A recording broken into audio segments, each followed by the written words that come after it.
Election commission of Pakistan نے تحریک انصاف کے 43 ارکان کو ڈی نوٹیفائی کر دیا۔ پی ٹی آئی ممبران کے استعفوں پر الیکشن کمیشن کا آج اجلاس ہوا، جس میں ارکان کے استعفے منظور کرنے کا فیصلہ کیا گیا۔ اسپیکر قومی اسمبلی نے 43 پی ٹی آئی ارکان کے استعفے منظور کر کے الیکشن کمیشن کو بھجوائے تھے۔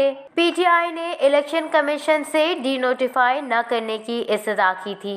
پی ٹی آئی کے منحرف اراکین کے علاوہ صرف 2 اراکین قومی اسمبلی میں باقی رہ گئے۔ پی ٹی آئی کے اب تک 123 اراکین کے استعفے منظور کیے جا چکے ہیں۔